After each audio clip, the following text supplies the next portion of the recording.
Hi అండి, అందరూ ఎలా ఉన్నారు? Welcome to my channel Telugu వంటకాలు బై జయ. మీ జయ ఈరోజు మీ ముందుకు ఉసిరికాయ పచ్చడితో వచ్చిందండి. ఇంతకుముందు మనం చింతపండు రసం వేసి చేస్తాం కదా, ఇప్పుడు నిమ్మరసం అయితే వేసుకొని చేసుకుంటున్నామండి.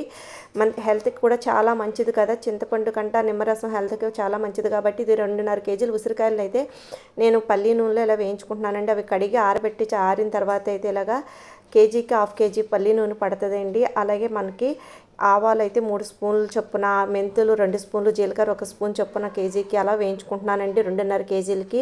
అలాగే కారం 100 గ్రాముల కేజీకి, అలాగే ఉప్పు అయితే మనకు ఒక 80 గ్రాముల వరకు పడుతుందండి. అలాగే మనకి ఈ వెల్లుల్లిపాయలు కూడా మన ఇష్టం అండి, కొంచెం ఎక్కువ వేసుకున్న పర్వాలేదు, తక్కువ వేసుకున్న పర్వాలేదు. కొన్ని వెల్లుల్లి రేఖలు అలాగే నేను పోపులో వేయించుకున్నాను, కొన్ని ఏమో ఇలా క్రష్ చేసుకున్నానండి. అదే ఆయిల్లోనే మనం పోపు వేసుకున్నాను. ఉసిరికాయలు వేపుకున్న తర్వాత అయితే అందులోని కొంచెం ఆవాలు, మెంతులు, వెల్లుల్లి రేఖలు వేయించుకొని నూనె అయితే బాగా చల్లారి పెట్టుకోవాలండి.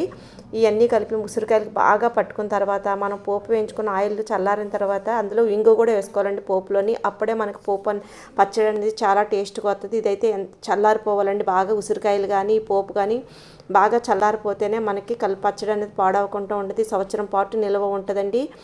అలాగే ఈ ఉసిరికాయలు ఎంత బాగా కలుపుకున్న తర్వాత ఇందులోని నిమ్మరసం అయితే కేజీకి మనం ఒక 5 కాయలు చొప్పున, మీడియం సైజు నిమ్మకాయలు 5 కాయలు చొప్పున కేజీకి తీసుకోవాలండి. ఆ నిమ్మరసం వేసిన క్లిప్ మిస్ అయిందండి. చూడండి, అంతేనండి, మన పచ్చడి అయితే రెడీ అయిపోయింది. అంతేనండి, వీడియో నచ్చితే అందరూ ఒక లైక్